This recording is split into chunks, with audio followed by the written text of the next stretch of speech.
Villalobos, and I'm running for Sheriff of Hays County. I have over 14 years of law enforcement experience. My last assignment was Chief of Staff, a department that I work for. I am currently an elected official, council member of City of Kyle. I will be able to complete my term this coming November. One of the fastest growing cities in our county. Lots of projects, and a lot of the projects that I've worked on have been mainly public safety on behalf of the City of Kyle. I have an insight, a critical insight on some of those items throughout the city and throughout the county, and they have leaned on me considerably for cost savings, public safety, utilizing common sense and pragmatic ways to do things for public safety within the city. So I pride myself in those particular areas. I'm currently the acting Chief of Staff for Hays County. I am alumni of Texas State. I also have a master's degree in public administration. I've been married, I'll be celebrating 25 years of marriage with my wife, who was my high school sweetheart. I have two children, one 16 and one 14. They keep me very, very active, and I remain active in their activities. As a matter of fact, I just came from a training session straight from there to come to here, and my son was, pumping me up just like I was pumping him up. What are the reasons why you run for sheriff?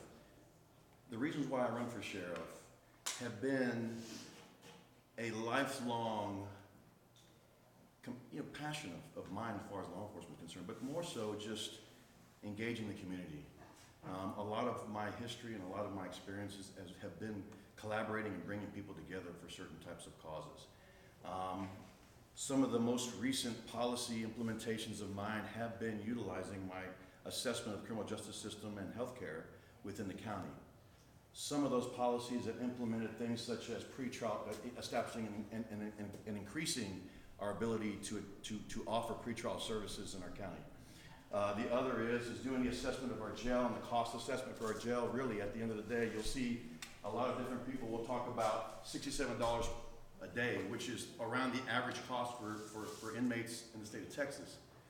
Really, when you add all of the different cost factors, including the bond, we're paying $167 a day per inmate on average. That's the real cost. My introduction into law enforcement has been and always been in a community policing platform. I know no other way. Open door policy with the people that I represent and engaging the community to solve issues. Not taking them upon myself and throwing policy down that may degrade our community, but talking and engaging to come up with some really pragmatic ways to create policy that makes sense for all of us and really don't misuse our tax dollar. All right, please list 2 strengths and 2 weaknesses of the Hays County Sheriff's Department. Well, the weakness is assessing policy and looking at policies that degrade our community. Whether it's dealing with our jail population, providing services on a 24/7 platform so that we can get people in and get people out. I think if you're looking at that as a weakness, it's a multi-stage weakness because there's many different things to lead to the issues that we're creating now, right? So law enforcement in its current platform is old school law enforcement. We need to modernize it and create and understand policies that are degrading our opportunities as individuals in this community. The strengths, I think right now, really are the increased visibility and their performance in engaging institutions or educational institutions. I think it's a plus to have a good consolidation of all the law enforcement partners and creating policy that helps protect our educational facilities. Why are you the best candidate for this office? What will you do differently? I feel like I'm the best candidate because I'm the only one that has the experience of collaborating with communities and bringing them together. I'm the only one that has the experience of actually hands-on assessing policies and looking at their cost factors and how they affect our everyday living, really. If you're looking at policies that really affect our pocketbook, when you look at policies that are really affecting our tax increases within our properties, We're over 60% of our budget goes into law enforcement. And we continue to increase our costs based on policies that are not working anymore.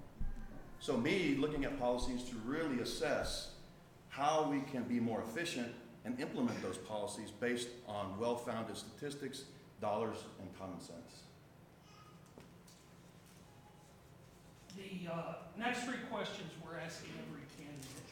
Will you pledge to support the Democratic nominee for president, even if that person is not your first choice?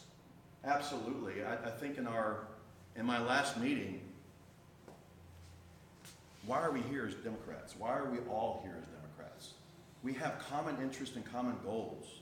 We support each other in many different ways with regards to our individual like-minded thinking. And to have someone in that place, to at least extend the opportunity to drive down the initiatives and the goals and community policies that best represent all of us, we have to drive that passion forward, and we have to drive that candidate forward. So whoever is nominated, we should be giving them that support, because that really involves and envelopes all of our like-mindedness together as working as a community together. Will you pledge to support the Democratic nominee in your race if it is not you? Absolutely will.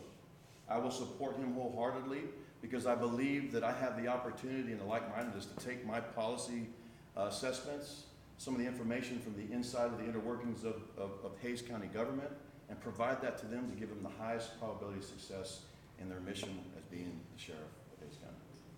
What book are you reading now, or what was the last book you read?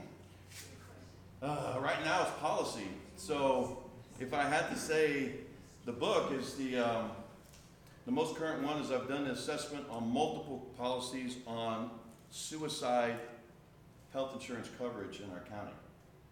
In that it's a travesty that when you have public safety officers that have experienced PTSD and happen to take their lives, that there is no coverage for them and their families.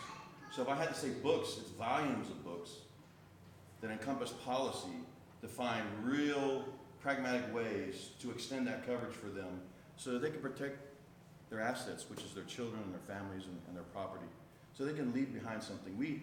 I was part of guiding the family through the suicide of one of the officers of the city of Kyle. They had 4 daughters.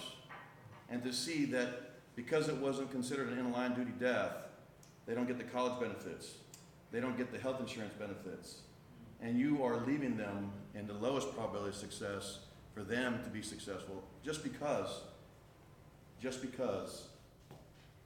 we're not affecting good policy to protect all of our people. We're going to take about 5 minutes and let the audience throw questions at you. Absolutely. But watch out for that one. I can still move. Yes, ma'am. So your background in law enforcement previous to your Kyle, you were a police officer? I was a police officer when I ran my campaign and during my campaign, and nearly my first 2 years in my office. I was a police officer then. I was an active police officer then. Where were you? At the university, Texas State University. Right. As a matter of fact, my position was a very critical position as a liaison across the system. So in university and law enforcement, our primary jurisdiction is wherever we own, lease, or rent property. So I had 13 different countywide jurisdictions that we had property on that we would assist with various different items, whether it's property damage, whether there was cases out there that we had to be alerted to, whether it was PIR requests with regards to that particular property. But I also, instinctively, I was also an athlete when I was my undergrad there. So a lot of the opportunities that I had were to mentor athletes coming in. And I was able to travel with various different teams all over the nation and really look and see how different law enforcement agencies provided safe, mass gathering events. And I took a lot of their policies and established them at the university, and actually shared a lot of those mass gathering policies with law enforcement throughout. The most important thing was the platform and a template for engaging the community so that you can create a safe mass gathering event, because it requires more than just law enforcement. It requires all the stakeholders that are engaging in those mass gatherings. Yes, sir. Do you have any thoughts to reforms in bail bonds? Now what we're talking about, rather than using reform, we're calling it bail modernization. And I think one of the things that I brought forward in some of my assessments is looking at validated risk assessments, looking at standardizing the way that we come up with the different bail amounts. Currently, in our current operation, you'll have officers that will go to various different magistrates when they're looking for different levels of bond, right? Depending on the cases that you're looking at. So for something that would at least start the possibility of standardizing, well then it would give at least an equal opportunity for all of them to have certain levels of bail. The other thing too is to extend the hours for the current jail. Right now, bail is from 9 a.m. to 6 p.m. and it shuts down. We need to start coming in when we're transitioning from a rural county to an urban county to start doing the 24/7 so that we can start facilitating some of the low-level nonviolent crimes that are in there that don't need to be incarcerated or housed in our facility back out so they can support their family and themselves. They can keep their job and keep their assets. So been working with the bail companies, and we've been working with various different organizations to kind of help create policy that would be in the best interest not only of those organizations and our citizens, but also in the best interest of the county. How can we do this and make this work? One of the most pragmatic things that we can come to, or the easiest low-hanging fruit, is let's start doing it 24/7, 365, right? Because we can do that. That's one thing that is in our control, and that's one of the things as a sheriff we can make happen. Yes. Your answer just sparked a thought that I had. You read a lot about your bail reforms, and I'm wondering about what are some of the things that the county is doing, like, including maybe even technology, like using technology so that you can move away from the cash bail system into something that treats people more equally. Well, what you're asking me is really it's a multifaceted answer to it, right?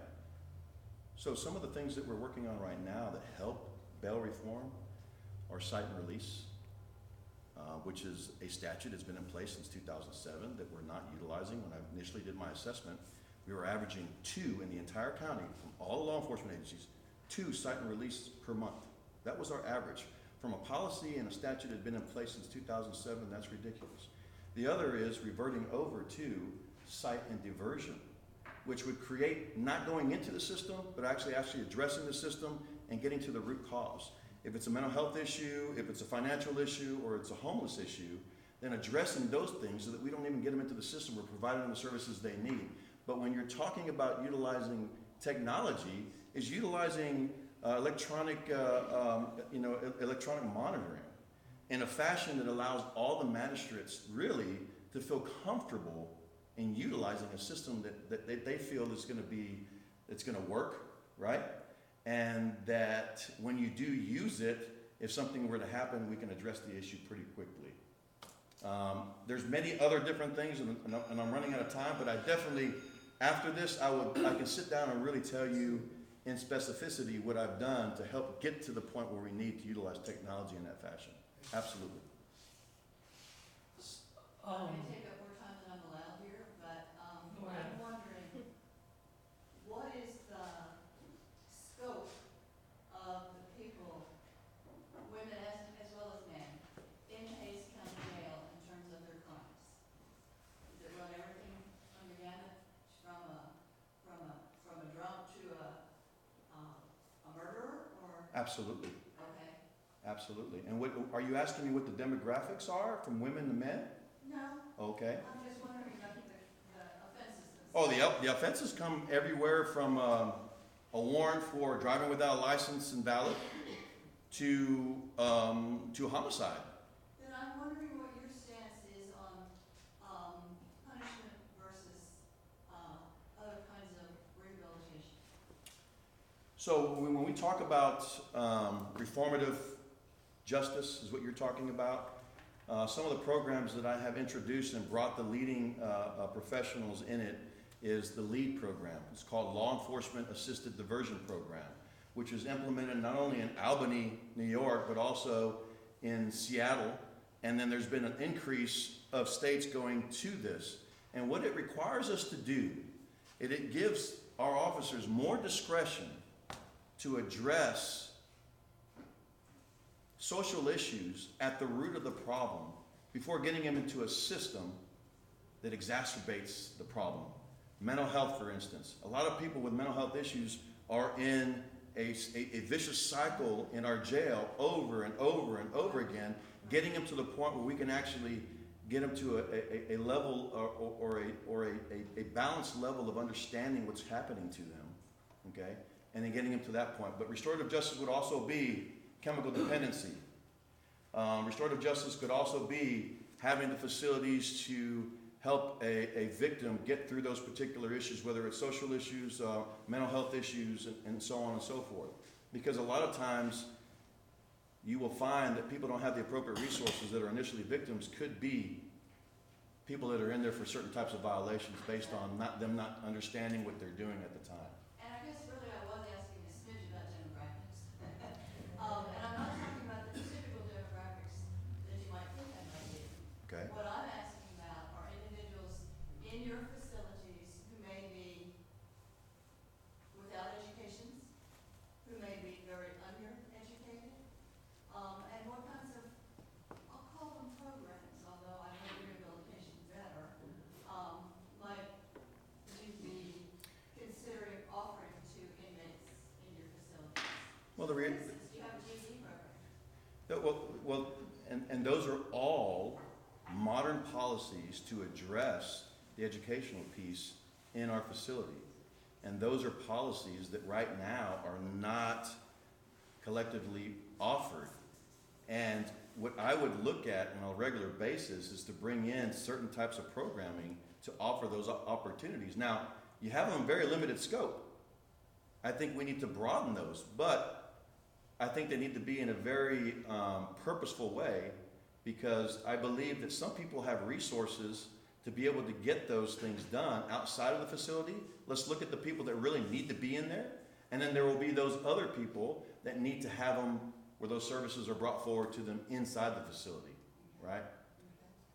Yes, sir. So, I do want to try to hold us to the 5 minutes per candidate, but I'm going to ask a question because, well, I think this is an important question for Democrats to speak on your behalf Yes, if sir. you receive the nomination. Yes, sir. And I've read and heard everything I need to know how to argue with people who'll put this forward. But do you want to give us some of the background and how we could speak to the district attorney's blacklist or whatever that thing is called? Absolutely. So what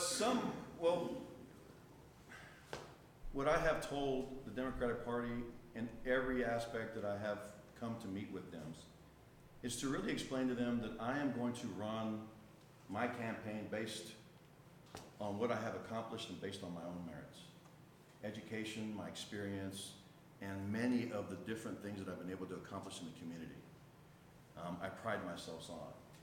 But one of the things that that people have brought out is what we call a Brady list. A traditional Brady list narrows individuals that have honesty and integrity issues.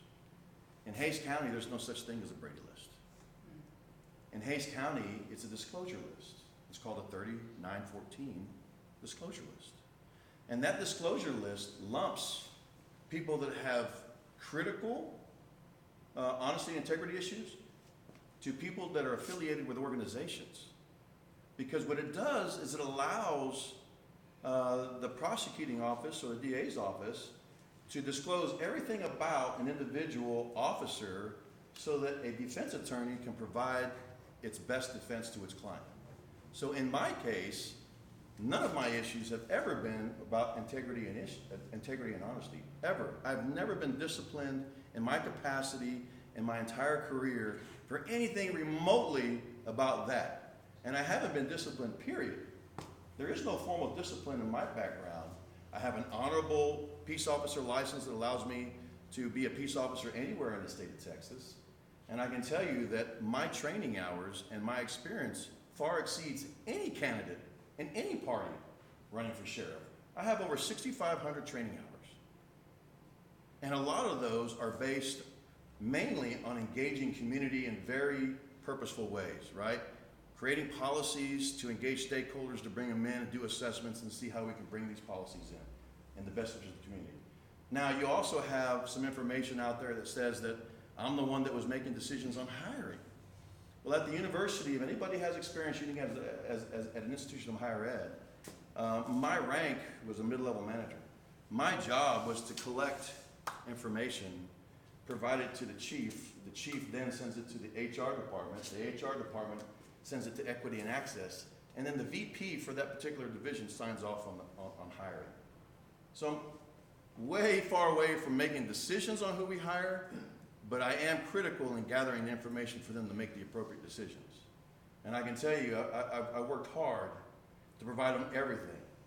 And in a lot of our discussions, in a lot of closed-door situations, have been looking at making recommendations and looking at not making recommendations. But at the end of the day, it's not my decision to make, so I never made those decisions. I was just a collector of information.